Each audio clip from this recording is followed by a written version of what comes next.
बहुत समय पहले एक ब्राह्मण कश्मीर में रहता था जिसका नाम सोदराम था। उसके पास यदि कुछ था तो एक टूटी फूटी झोंप थी और एक गुस्सैल स्वभाव की पत्नी। ये पत्नी उसे बहुत परेशान करती थी। वह तंग आ चुका था। इस कारण उसे अपने घर से कुछ ज्यादा लगाव भी न था।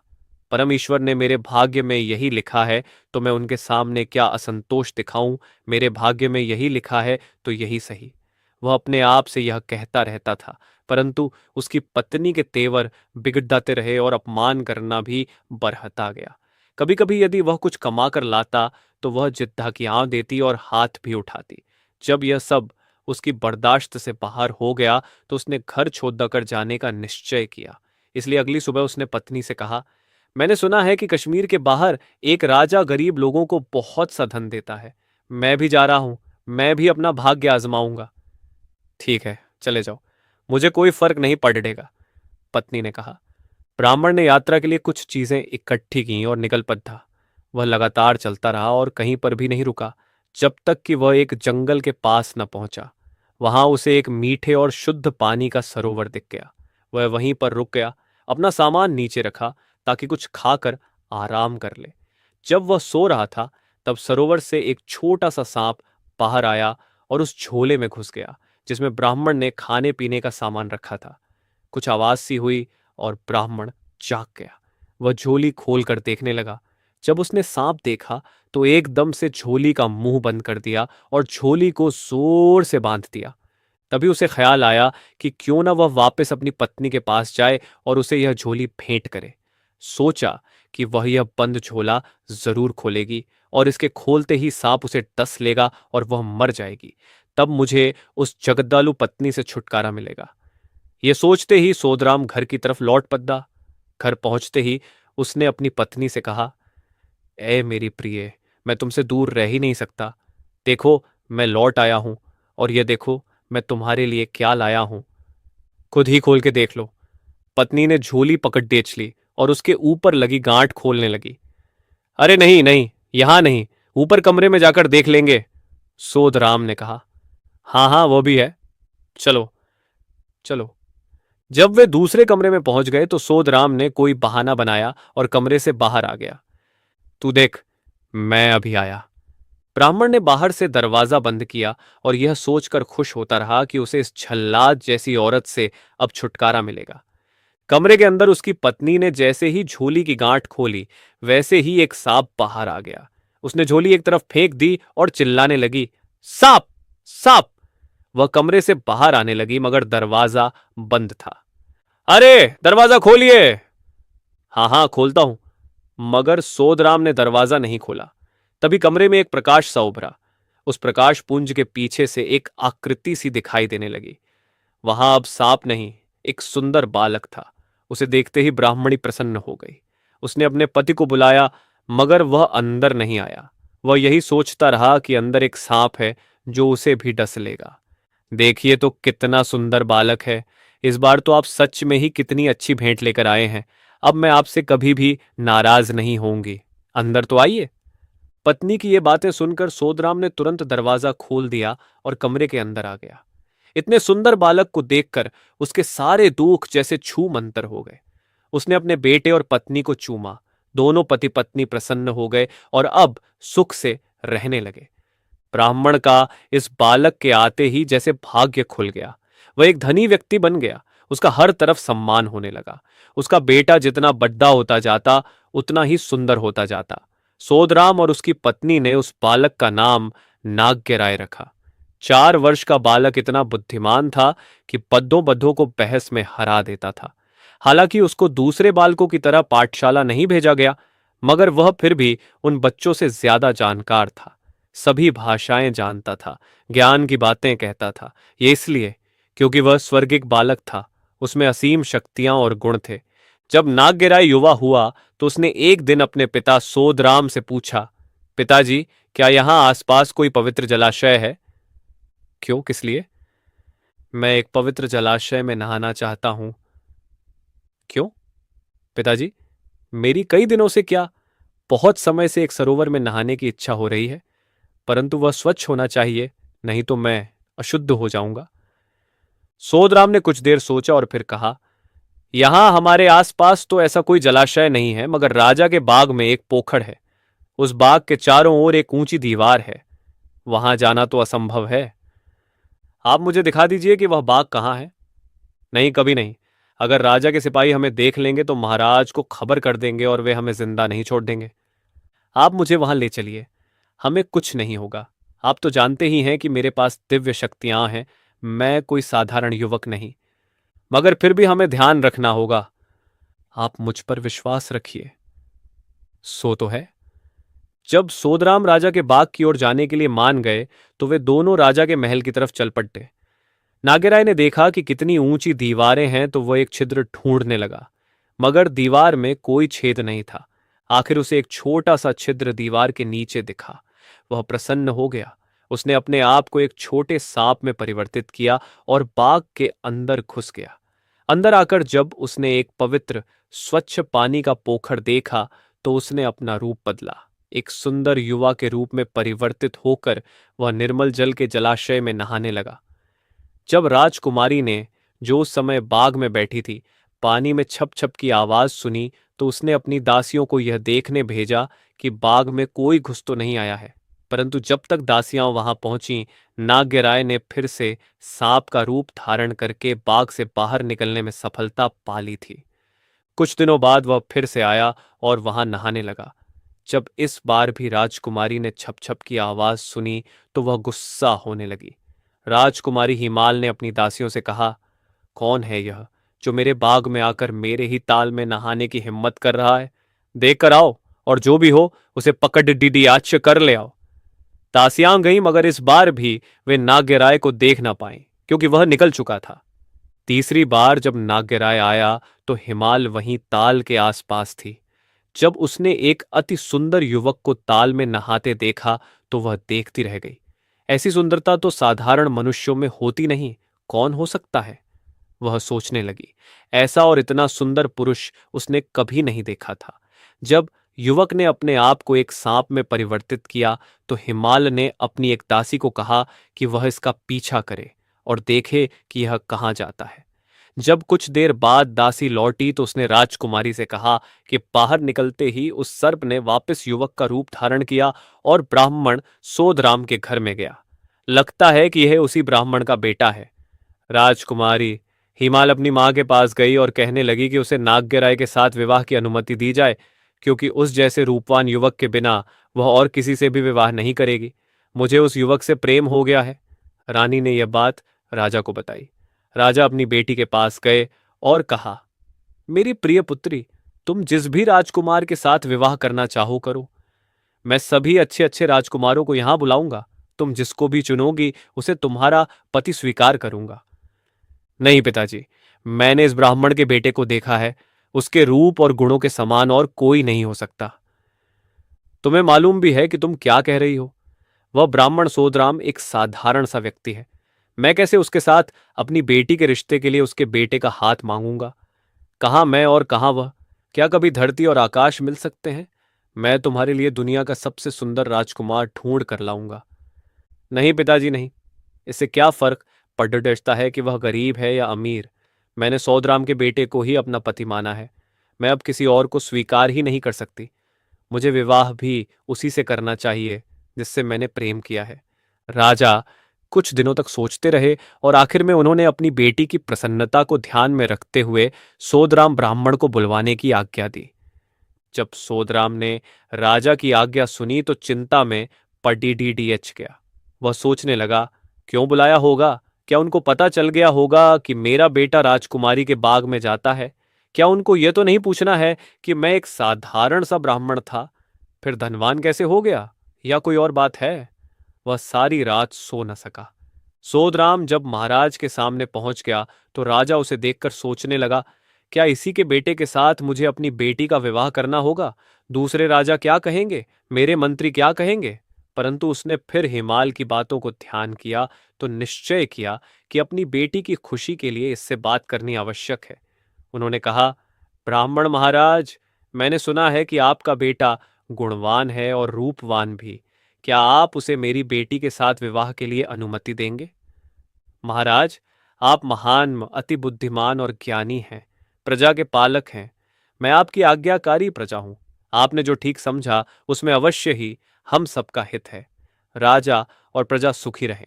मेरे लिए इससे अधिक शुभ क्या हो सकता है? तो ठीक है, हम राज ज्योतिषी से विवाह का मुहूर्त निकलवाते हैं।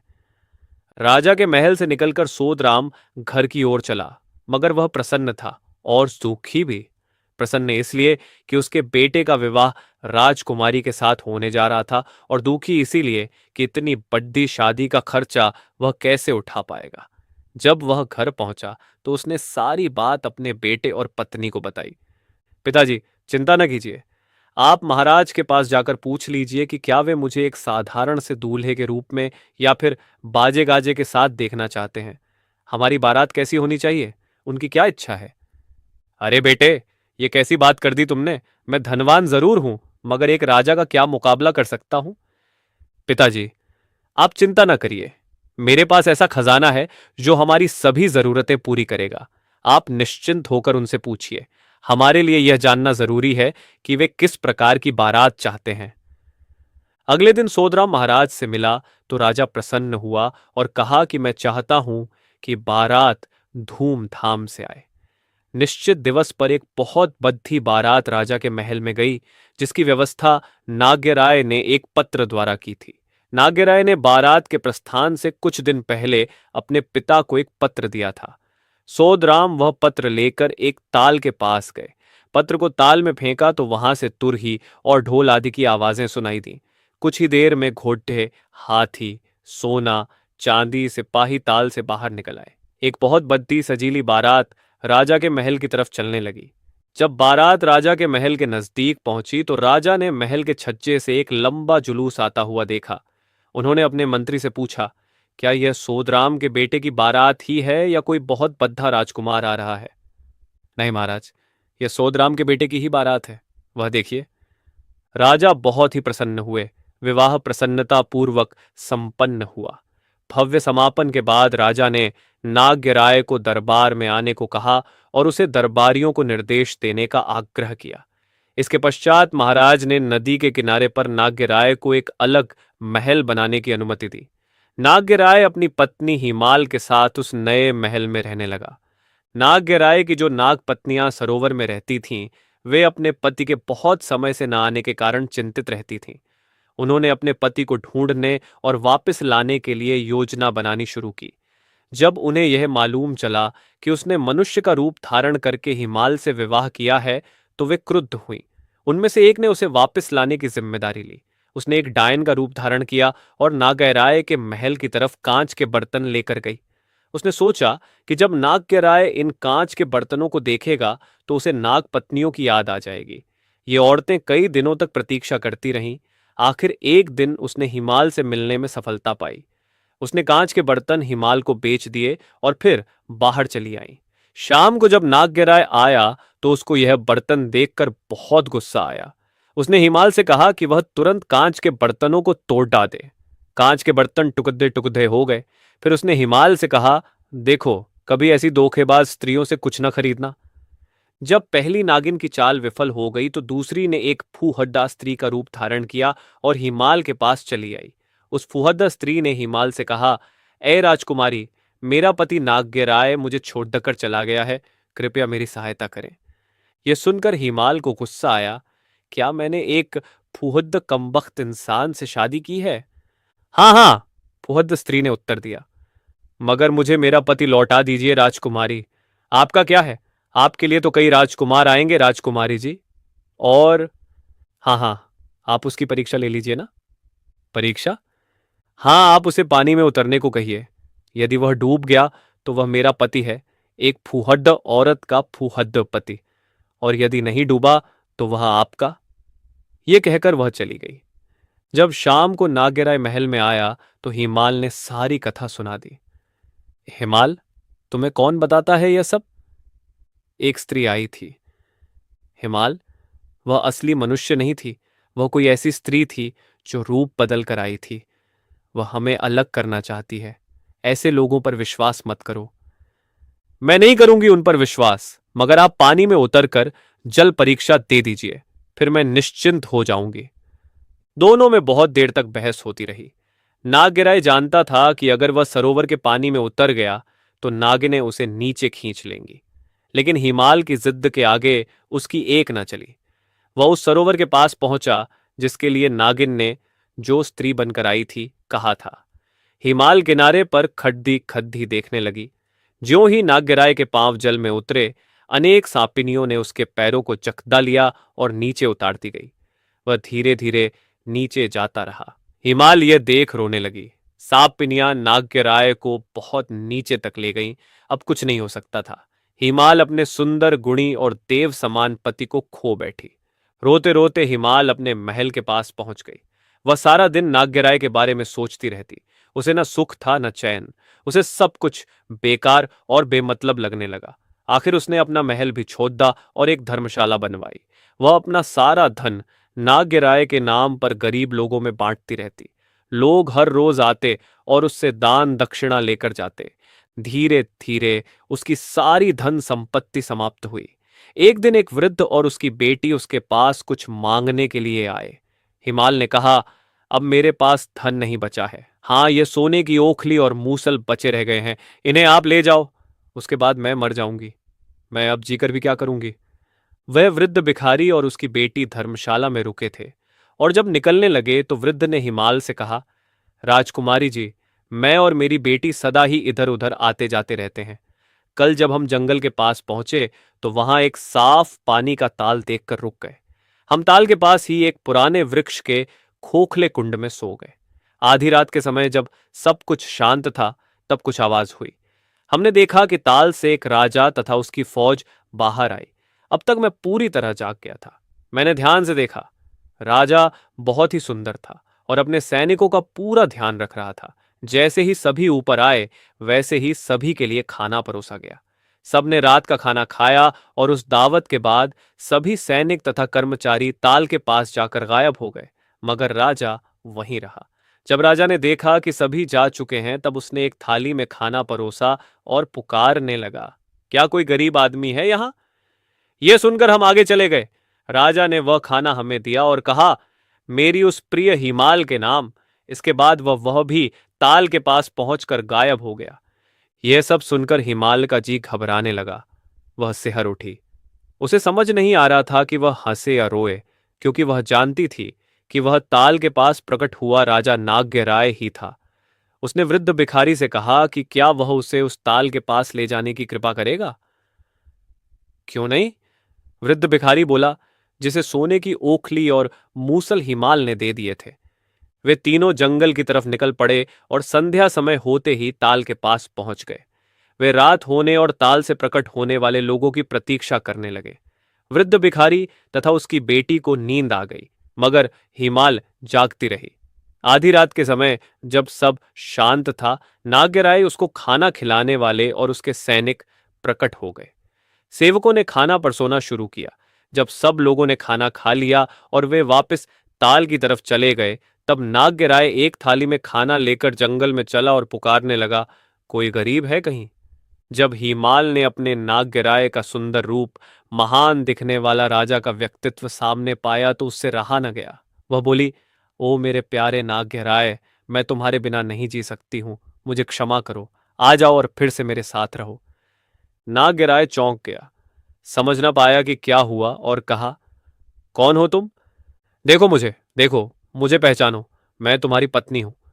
नागराय ने उसे पहचाना, मगर वह जानता था कि ताल में चले जाने के बाद अब वह उसके साथ रह नहीं सकता। सांपिनियां मुझे ऊपर नहीं आने देंगी। तुम जाओ, मैं मौका देखकर तुम्हारे पास लौट आऊंगा।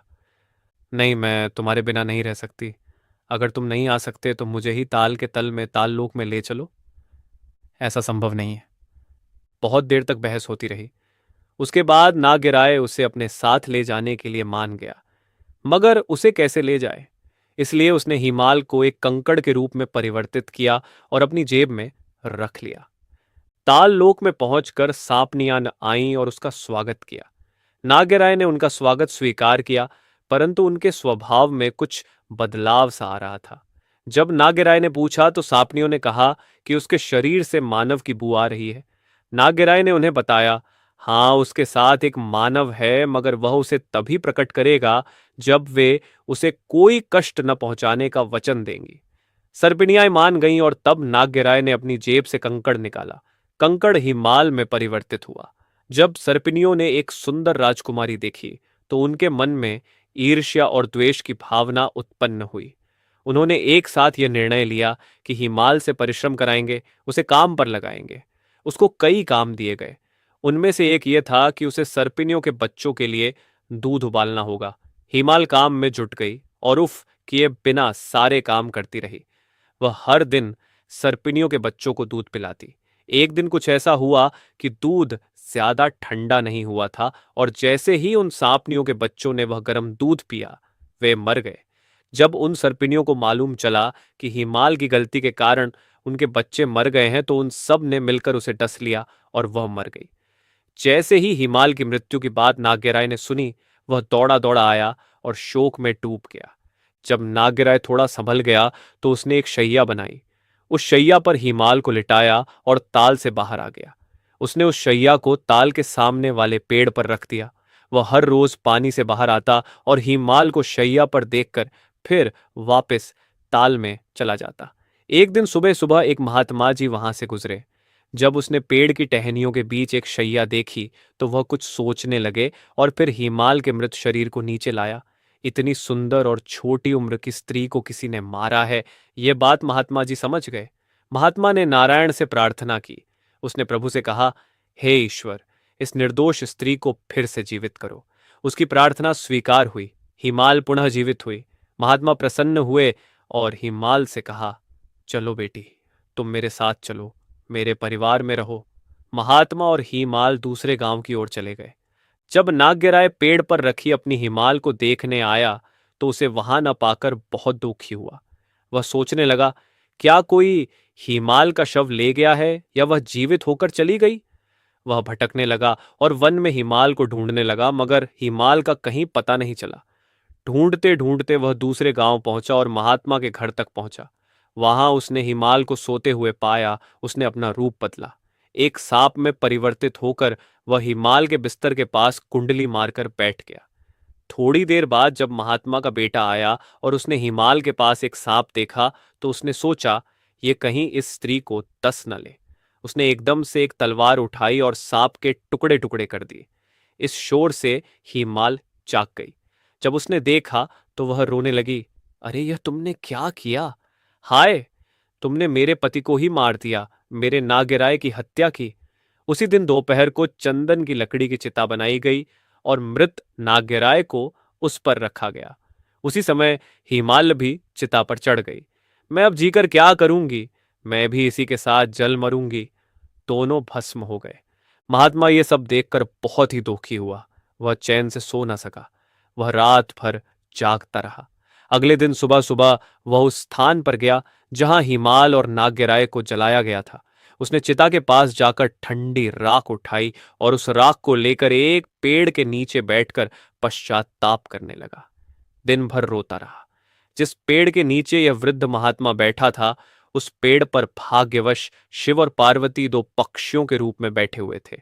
उन्होंने वृद्ध पुरुष का रोना सुना और सोचा कि इसकी सहायता करें।